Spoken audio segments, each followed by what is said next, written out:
because a friend of mine presented your book to me. And Oh, it's okay. right there next to Eckhart Tolle's Yeah. Power of Now and so on. And there's inner mastery, outer impact. And, Yeah. I do a lot of coaching, which is related to relationships, which is related to impact, leadership. And most of it all, it's finding fulfillment, finding purpose, finding where people are coming from and what it is that they want to create in the world and stuff like that. So Yeah. just to give you a little bit of an introduction of why I reached out to you to begin with, because when I read the book, I was like, well, that's exactly what I do with my clients. How amazing is that, that I want to have this conversation with you. So thank you so much for being here. No, that's sweet. Yeah, no, I'm so happy and grateful that you and the book found each other, and through that, I'm getting to know you and your work, and I'm sure you're having tremendous impact. I just briefly glanced at some of your activity on LinkedIn, and I can see that you have quite a fan following. Yeah, it's been quite a journey. I'm doing this for almost 4 years now, and on LinkedIn, very active almost every single day since more than 3 years now. So it's been a journey, and I've worked with so many different types of people, and of course I grew myself also as a coach, as a leader, and so on. So yeah, I'm really happy that we found our paths also somehow, and it's really Yeah. great to be here. So anyway, maybe you noticed, maybe you didn't, I talk about redefining success a lot, and I was curious, what would you say success is? How would you define success? Yeah. My understanding of success has evolved a lot over the years. So there was a moment when I used to think that success in very conventional ways has to do with excelling at a certain craft, a certain passion that you have, and seeking to be at the top of your game, on that front. And that for a while was my definition. And then I started to run thought experiments and observe in the world how there are at times people who just don't have, certain conditions and resources, or things just radically change, in overnight. Like, for example, a world war begins, or something. And then, how can you claim that those people are less successful just because they didn't have the external conditions in which they could actually fully excel at, something, right? And so I share the story sometimes of, these two people, Andrés and Milada. They were both growing up in Eastern Europe, and then the Second World War came, and they were teenagers, and they struggled through that, and they survived. And then, their countries got thrown into, the communist, pathways. And one of them, Andrés, was able to escape as part of a wave of immigration that happened from his country. He ended up in America. He ended up doing a PhD and then going to Silicon Valley and revolutionizing the field of technology. And he actually became Andy Grove, very famous, CEO of Intel. And then Milada, on the other hand, decided to stay and decided to fight against, what she thought was the wrong system of communism, and was thrown into prison, and ultimately was basically sentenced to death, and she died. But before she died, she wrote to her husband and her child about how, she'll dearly miss them, that she loves them so much. And yet, she's at peace with her soul, that what she has done was the right thing. And, I sometimes use that to ask myself, well, which of these two people was more successful? Andres, who chose to flee the system, or Milada, who chose to fight the system? And to be honest, I mean, I can't claim that Andres was more successful than her. And so what's the conclusion there? I'm a mathematician. I want to have consistency and logic and stress test, any of my ideas and thoughts. And I realized that, to me, then the real definition of success is something first that nobody from the outside can judge. We cannot judge whether Milada was successful to her full potential or not, or whether Andres, was more successful. We cannot judge that. Only you can judge that. Only they can judge that. And then how do you judge that? And I think, to me, the conclusion I'm reaching there more and more and more is that we have within us, Ruta, like you and I and all of us, a space of highest potential, a space from where our best self arises. You can call it your soul. You can call it your spirit. You can call it your inner core. That's what I commonly call it in my business training, your inner core. And when you're in that space, you're pure. You are going on a hero's journey. You're beyond attachments and ego and insecurities and all of that. And we drift in and out of it from time to time. Sometimes we're closer to it, sometimes we're further from it. In our everyday moments, we get more distracted and perhaps are not really fully grounded in it. And so to me, success now is about that journey of connecting more and more with your soul, connecting more and more with your core, discovering it, nurturing it, anchoring in it, expressing it in everything you do. And if consistently you do that, it is going to guide you. And most likely, it's going to guide you down a very beautiful, luminous path that is unique to you, that is really identified with the divine spark that you have, that is meant to manifest, through you, the divinity that is meant to manifest through you. And you will know, at the time perhaps of your passing, during your later years in life, and you look back, or just on a calm night as you, lie and start to get to sleep, you will be asking yourself, how did I live my day? How did I live these last few years? How did I live my life? And you'll be able to answer it, I think, with clarity for yourself as to whether or not you were in touch with that soul, in touch with that authentic true self within you, and consistently seeking and striving to express it. I think, to me, both Andreas and Milada were doing that, from everything I know and understand about them. They were both doing that. And so they both led beautiful lives, and they both, were truly very successful in their own unique ways. And, if you and I, we get away from this idea that it has to be some kind of a ladder where some people are higher and some people are lower, and we have to rank order and compare and say, like, can I be more successful than so? Oh, so-and-so is more successful than me. They've got more followers than me. They've got more this than me, or that. If we can just get rid of the tyranny of these kinds of comparisons, and we imagine a world in which actually all 7-8 billion people on the planet have an equal right and an equal platform to actually excel and be successful. And it's not that one is competing with another. That is the world that I would love to see us, create. What do you think? That's so beautiful. I mean, this story is just absolutely perfectly illustrating what you're explaining, that at the end of the day, it's not what other people think of success when they judge someone else. Like, let's say if they judge you or me, or whether we are successful, it's not about that at the end of the day anyway. And that's exactly what you write also in your book about inner mastery. That is inner mastery, right? When you find who you really are. And then, like you said, it's a journey, because it's not about arriving somewhere. It's not about achieving something.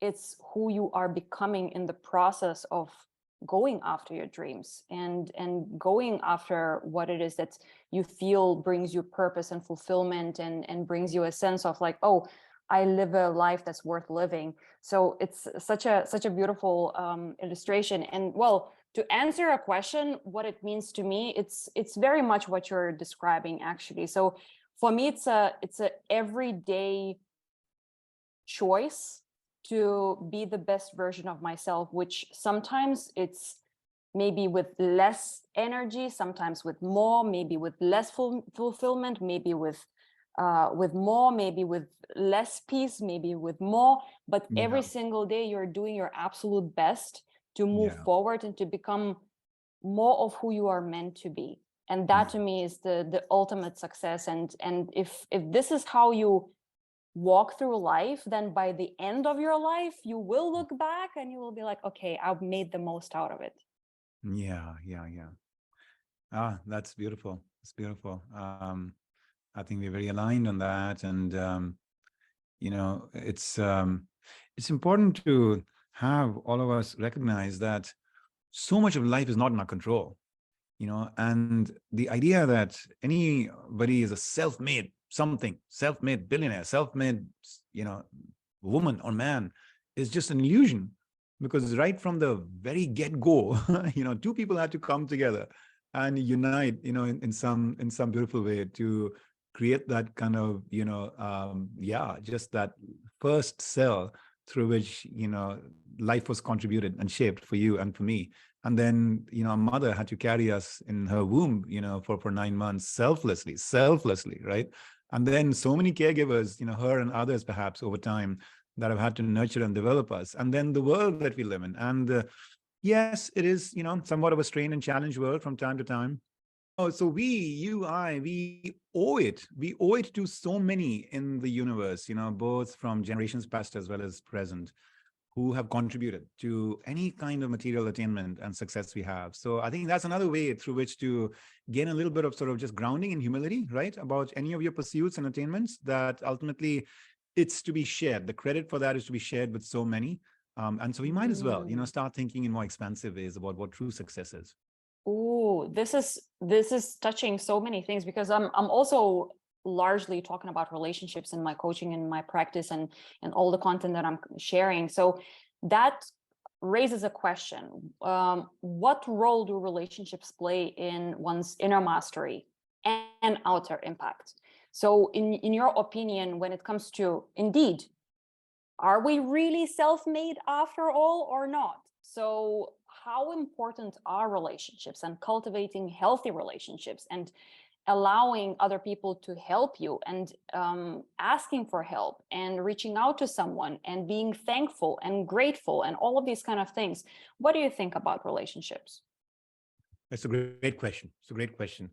We often underemphasize the very, very central role that our relationships play in sculpting us to who we are.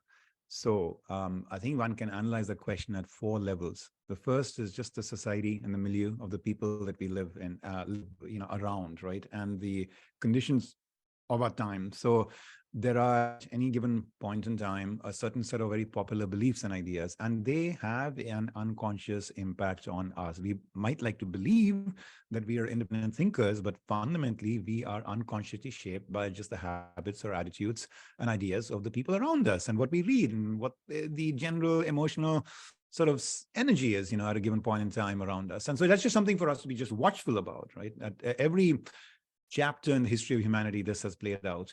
Then the second level of influence is something that we can intentionally create. And that relates to bringing some people into our life that we think can be really role models for us. In my book, in the Mm. chapter Living with Growth, I talk about the core model. A core model means a model of somebody who is operating from their core, from their spirit within, and how can I get inspired by their journey and their choices and their approach and their presence and poise, and feel like I'm drawn to their energy. I want to kind of emulate some of that in my own life. So that's the intentional choice that we make of seeking to bring certain people, into our orbit. And these don't have to be like physically available people to us. These could be figures from history, saints or great leaders or a great artist or, a great grandparent of ours that we've only just heard stories about, from our parents. So it could be people that we create as an inner circle of friends through the stories, the quotes, their lived journeys, and the sensing and tuning in that we can do to who they were, even if we cannot have physical access to them, and have conversations with those people, either outer conversations in real life or inner conversations from time to time, to get guidance of what if so-and-so was here in the present moment? How would they have made the right choices? How would they have reacted to this moment? And therefore, what can I get as inspiration from them? So there's that level of value that, certain relationships can have for us. But then you start getting a little bit, closer to your inner circles of intimacy. And I would offer that amongst your friends and family, you need, and we need what you might call growth partners.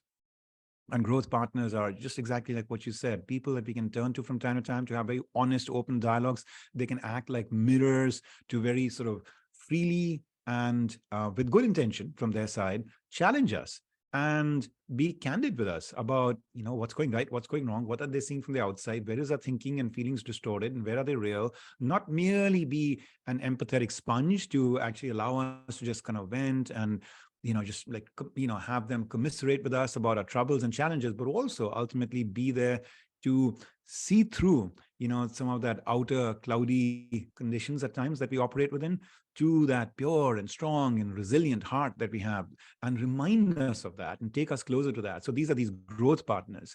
And then at the very, very sort of center of it is a set of perhaps maybe intimate relationships, really intimate relationships. These could be with a spouse. These could be with a close member of the family, or a close co-founder of a startup that you're doing, etc.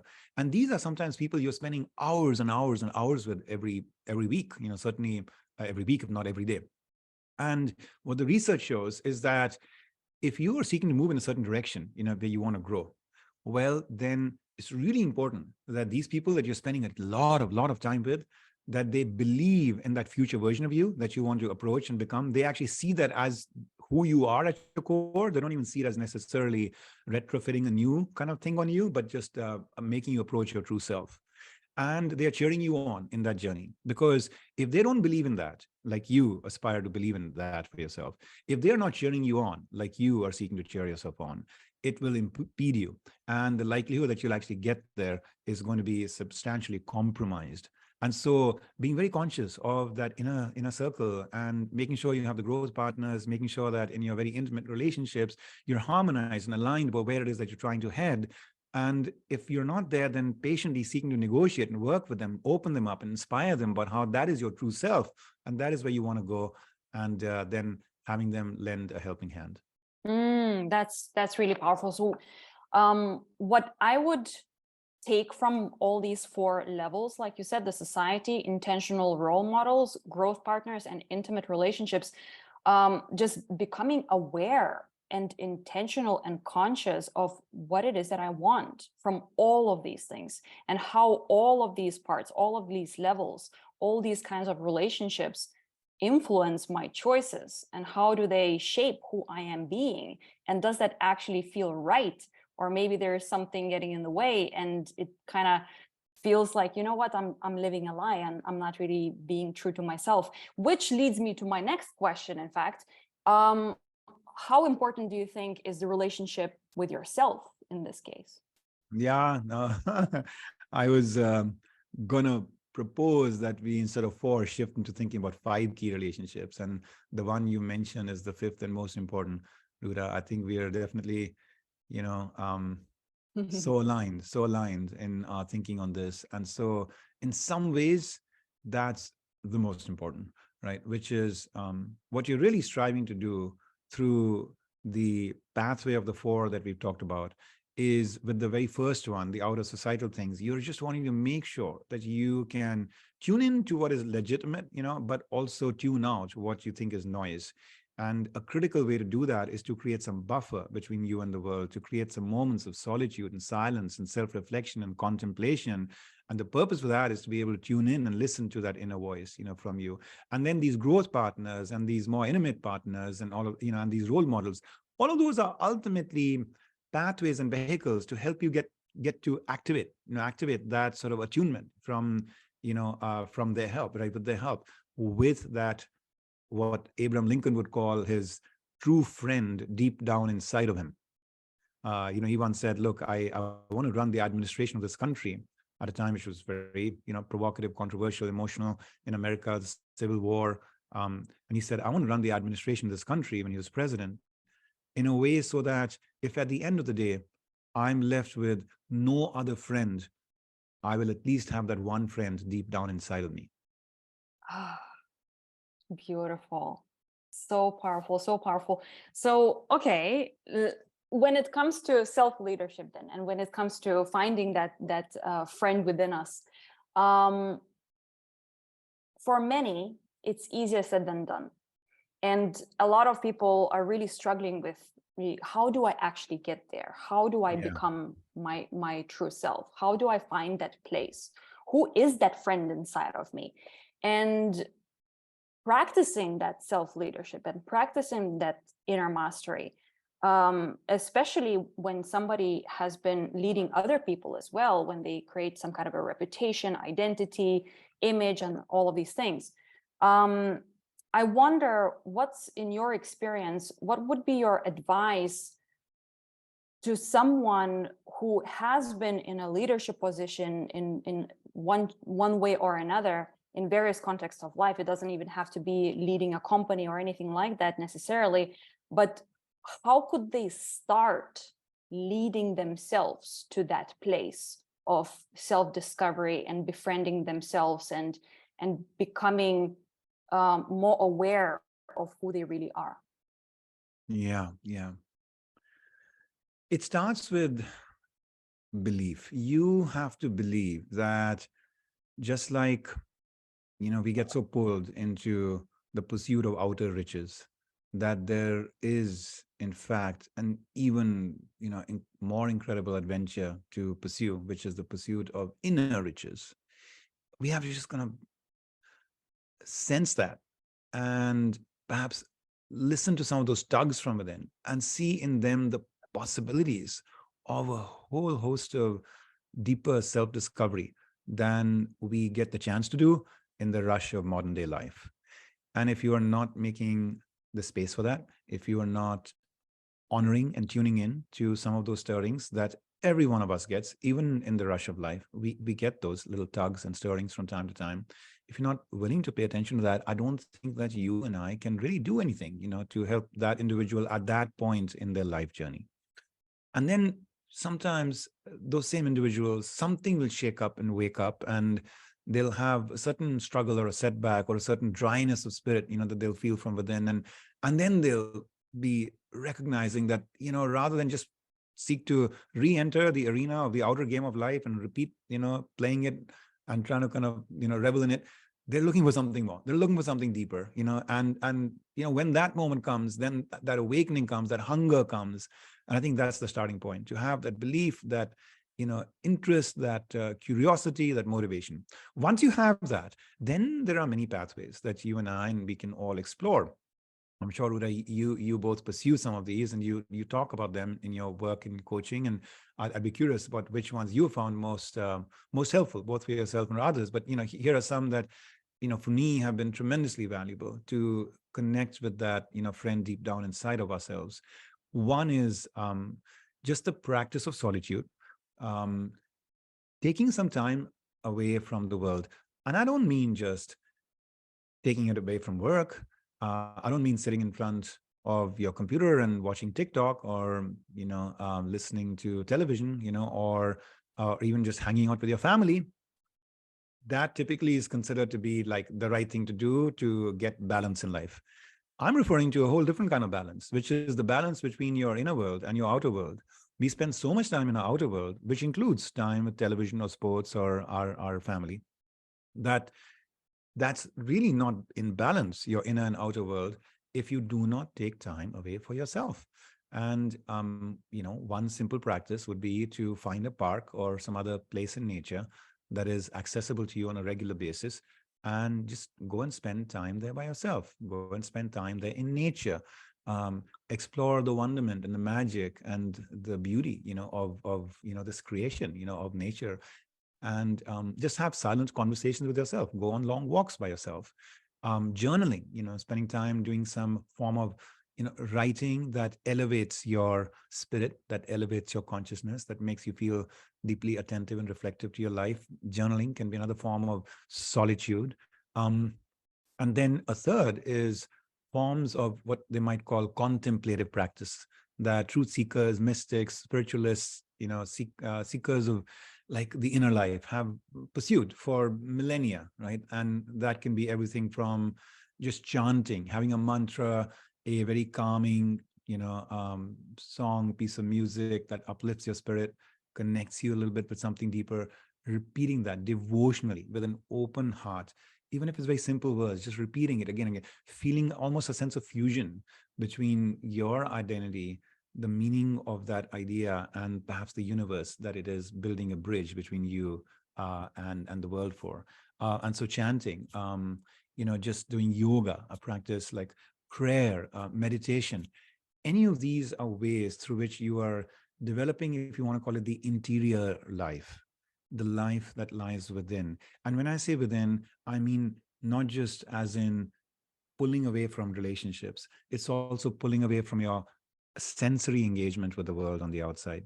And it is also about pulling away from the thoughts and the emotions that surge within us from time to time.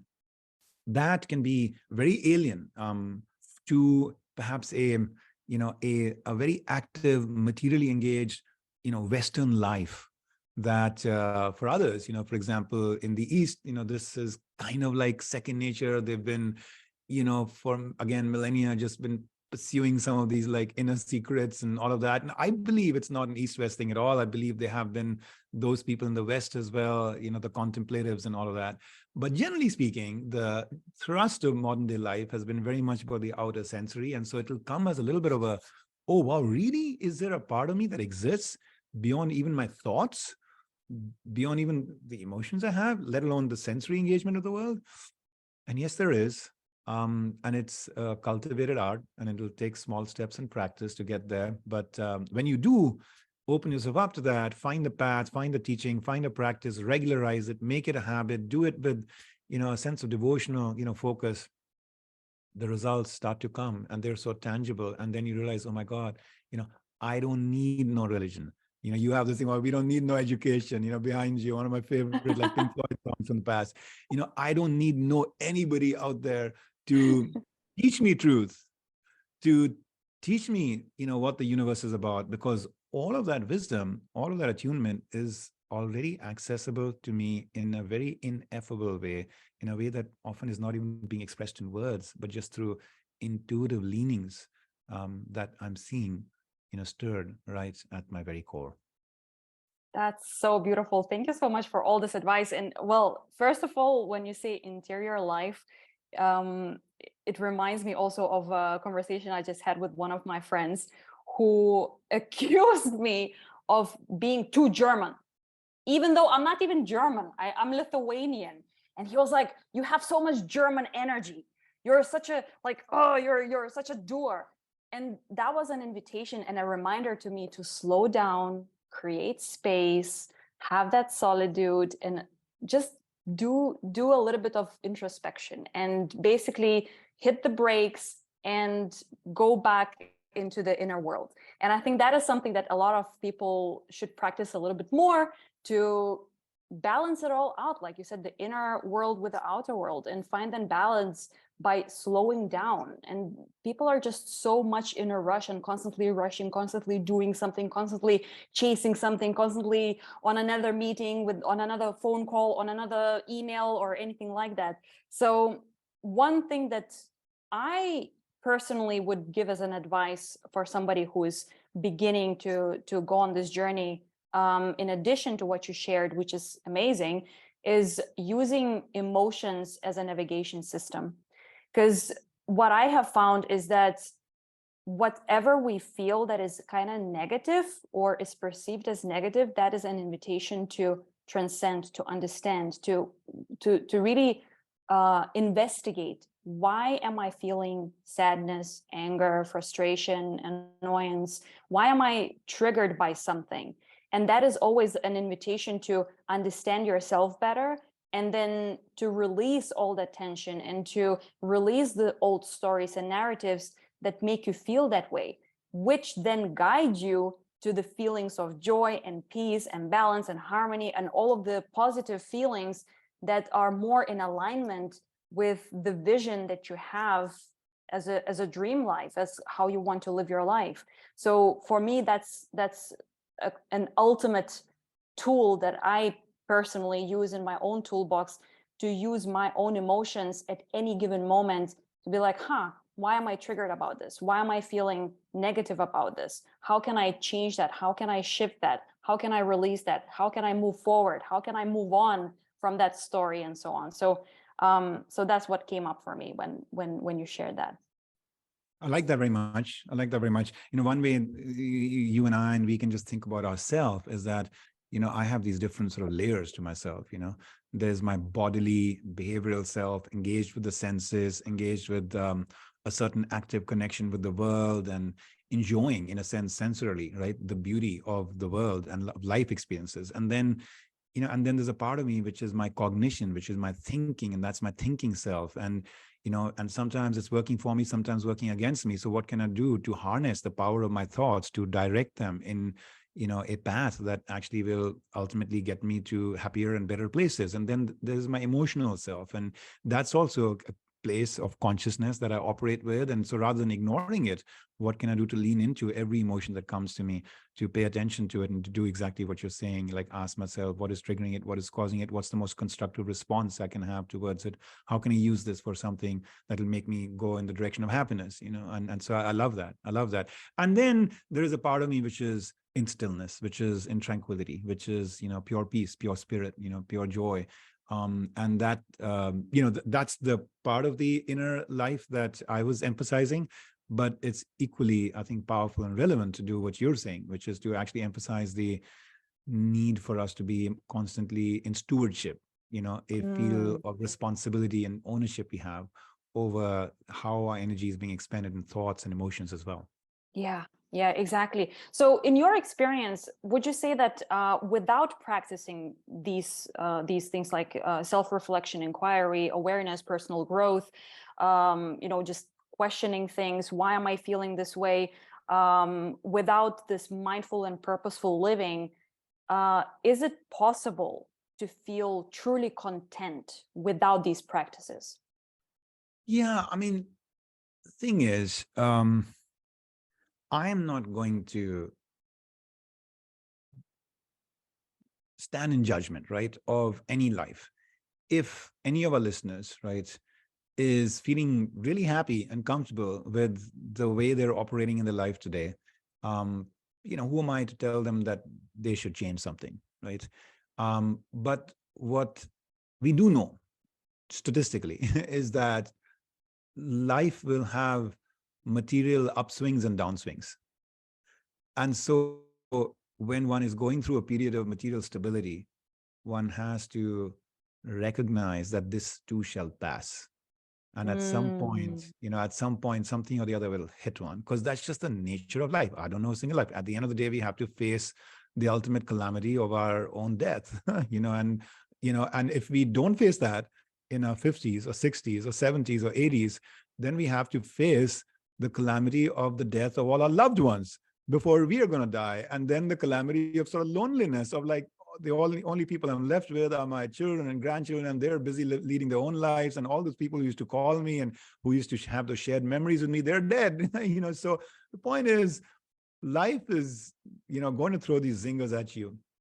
And so for me, a lot of this motivation has been around recognition that I want to create a more stable system for happiness, right, in life. And one where the things I'm doing today, for example, I could go out and have a great meal today and build a beautiful experience around that. But a year from now, what I did today, would that be of any value in giving me extra happiness a year from now? Actually, in one way, no, because I'm going to have another great meal a year from now for me to get that happiness. The meal I had a year ago is just not going to help me.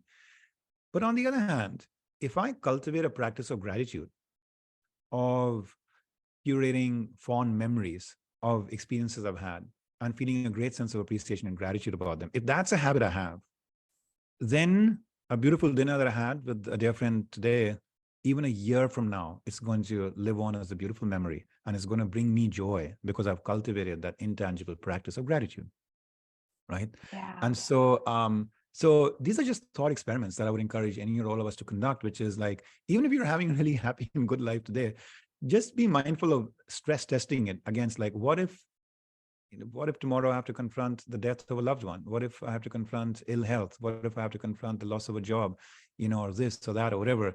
Am I building around me a system of thoughts and feelings and habits that will allow me to, just swim through those turbulent currents and still emerge a winner? So powerful. Stable system for happiness. This makes so much sense. And I have grandmas who are, one is turning almost 80 now, and the other one is 86. And every time I speak to them, I always think, oh, maybe this is the last time I have a conversation with them. Maybe it's the last time I see them. Maybe it's the last time I visit them. Maybe it's the last time I spend some quality time with them.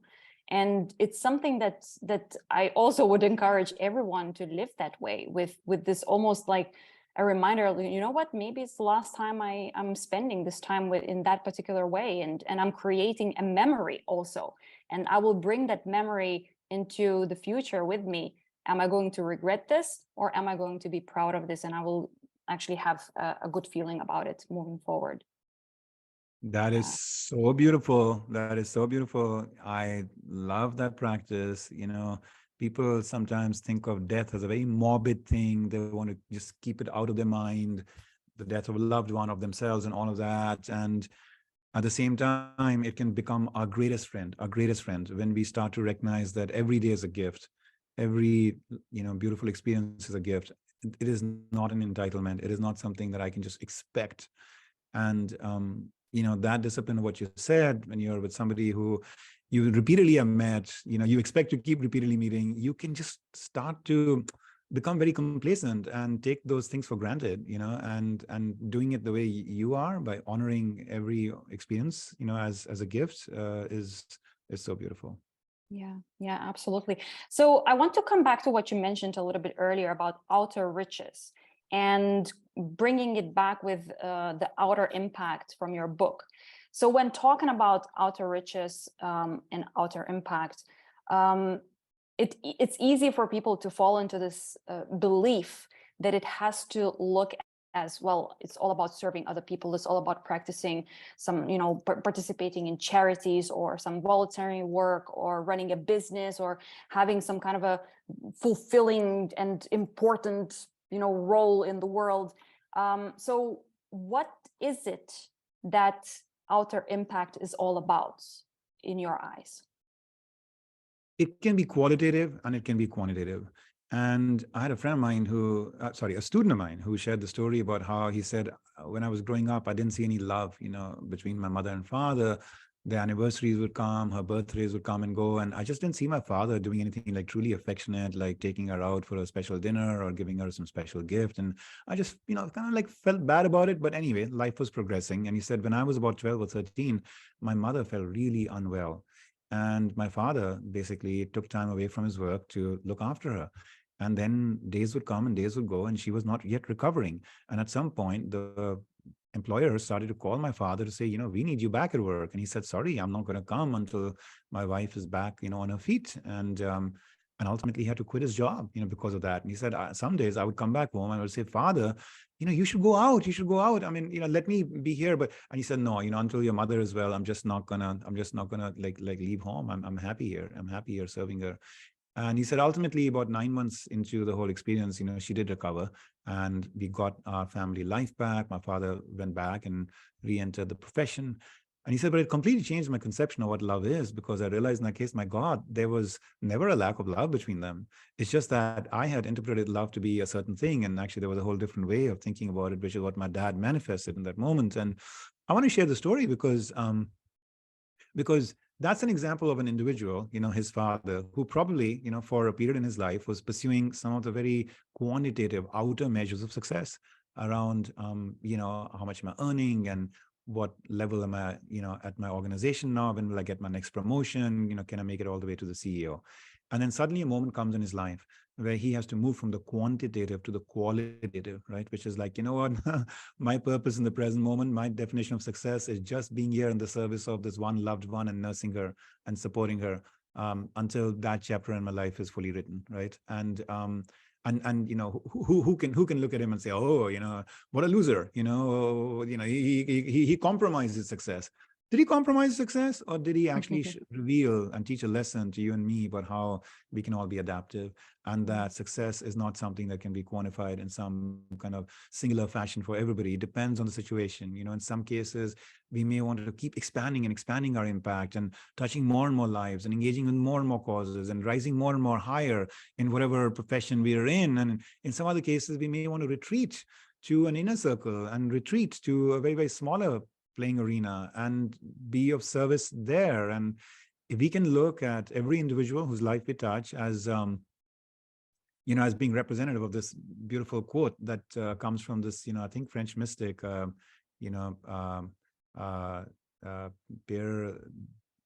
Teilhard, I think his name is, and he says, you are not a drop in the ocean, you are the whole ocean in a drop. Right.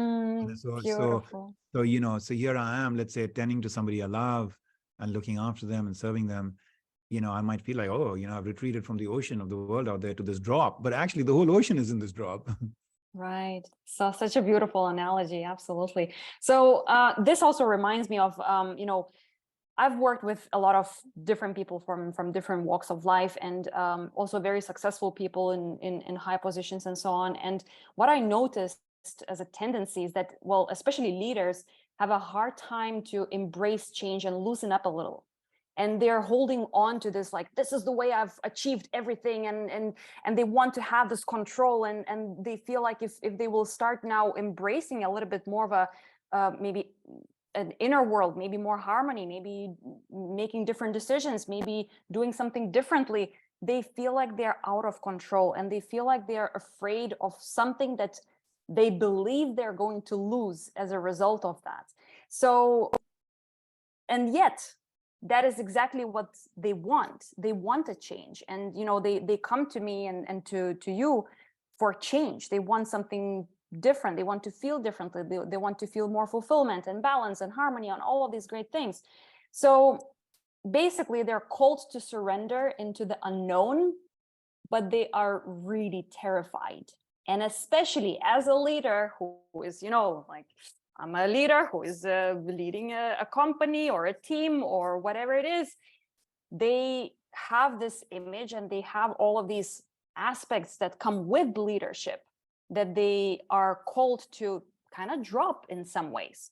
So what would you say are the next steps, or the steps that someone in that position who wants fulfillment, who wants more alignment, who wants to go into that world of inner mastery, but is terrified of it, what would you tell them? Yeah, I love your framing, and it's so evident to me, Ruta, that you've been doing some deep work in this area, both in codifying your thinking and helping others, and I'm sure in pursuing it for yourself. And we are so aligned around some of these ideas. So kudos to you, and I'm sure this has been of tremendous value, to the people in your life and those you coach and those who listen to your podcast. So yeah, so I'm just feeling very, very grateful and happy, to be here with you, invoking these ideas and thoughts. What you talk about to me is probably the most important,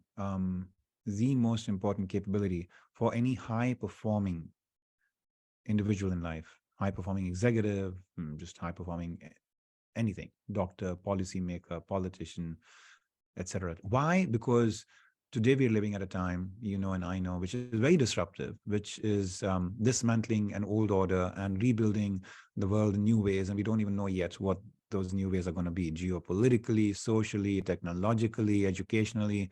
We have just no idea yet, what it is that we need to do to harmonize across all of these, urges, we have for consumption, for happiness, for achievement, for a harmonious planet and everything else, which seem to at times be competing with each other. So in that context, when the old order is getting dismantled, you and I and all of us who have pursued success in a certain way, we have to humbly and openly recognize that, we may be playing by the wrong rules of the game based on the kind of world we are wanting to create.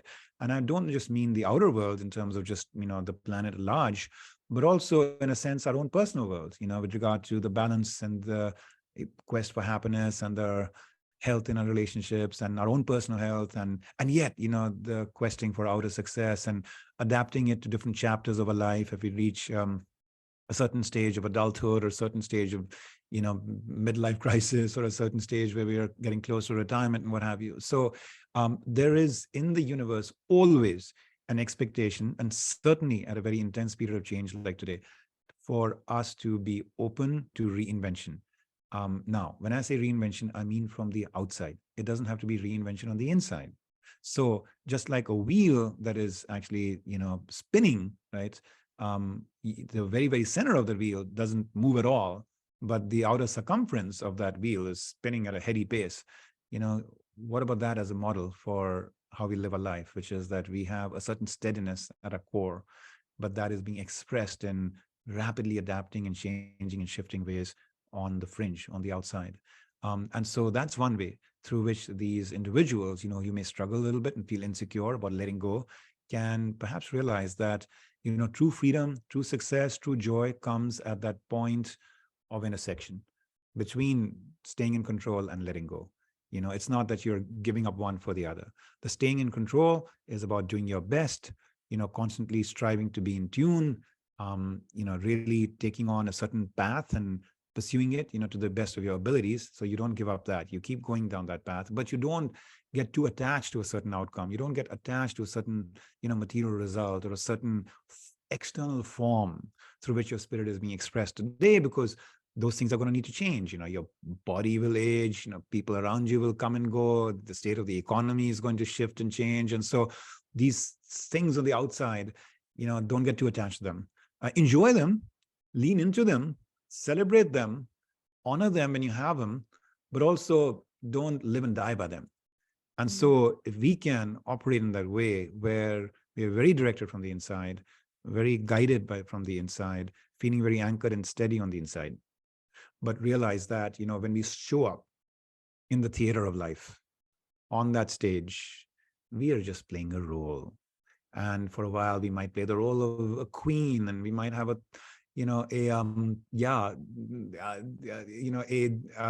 crown on our heads, and people are, revering us, for the queen. But that's just a role we're playing. That's just a role. Then we'll go backstage, we'll change our clothes, we'll come back and play another role, and then we'll go backstage and come back and play another role. What we have to be attached with is our true identity.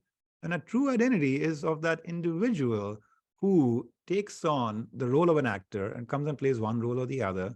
Let's not get too attached to that role. Oh, no, wait a second. You were acting so respectfully to me whenever I was wearing the crown, and now look at you and me, and you're no. Recognize that was just a role. Yeah, powerful, absolutely amazing. And what I take from what you just said is humbly and openly recognize that it's the old way that no longer resonates with you. And even if you might be attached to how it used to be or how you used to operate, there is actually a better way, a different way, a new way. And just being open to that. And like you said, it's beautifully said, the intersection between the old and the new, that's where the true success and the true happiness and the true joy and the true peace and the true freedom comes. So, the last question that I want to ask you, Hitendra, is as you have been a leader for many, many years, and you've been running businesses and you've been teaching leadership in the Columbia Business School and so on. So your definition of leadership also changed over time, or maybe not, I don't know. So I would be curious to hear now, also in relation to what you just shared with me regarding other leaders who are in that transition. So how did your definition of leadership evolve over time? Yeah, I mean, initially I would think of leaders as being people in a position of power and authority, and then I started thinking about leaders more in terms of the qualities that they possess, a certain quality of being very decisive, or a certain quality of being very assertive, in certain ways.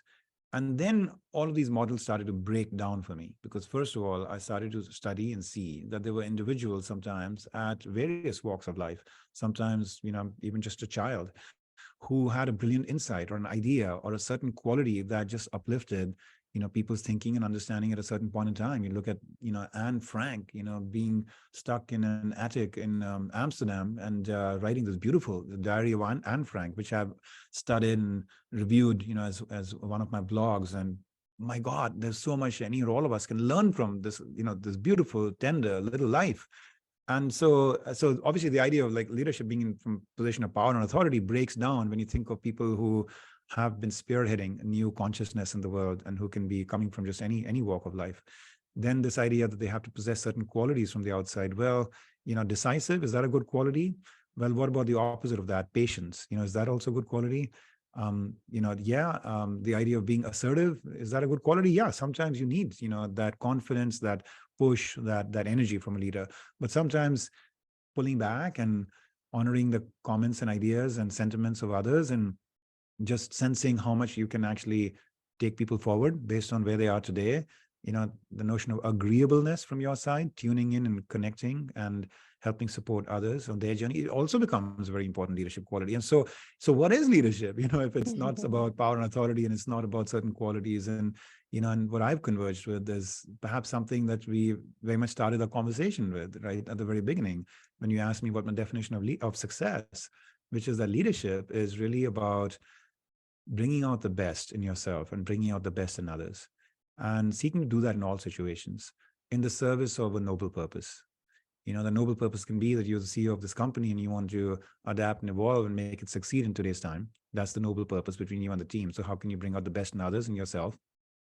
The noble purpose can be that you're sitting with a friend at dinner and you just want to make that a very beautiful moment of reconnection. You haven't seen her, for a year, and you may not see her for many more months. And so why not take advantage of that time together to make it a happy communion, between her and you. And so rather than get irritated by how a dish wasn't very cooked very well that came to you, or, get very caught up in certain other gossip about, unnecessary things, why not use that as a moment to uplift each other's spirit, to feel the deep sense of connection and support and all of that. So that could be a moment of leadership right there, right? And so from that vantage point, there is no difference between life and leadership, because that's life. Life in some ways is an invitation to you and to me to honor every moment, find some purpose in it.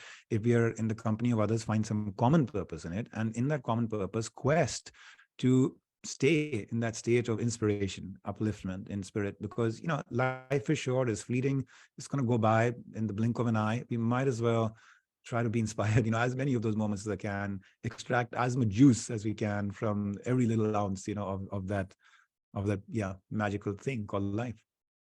Amazing. Common purpose and inspiration. And that's a beautiful way to end this episode. So is there anything that you would like to add to our conversation for the listener to take away from what we have spoken about today?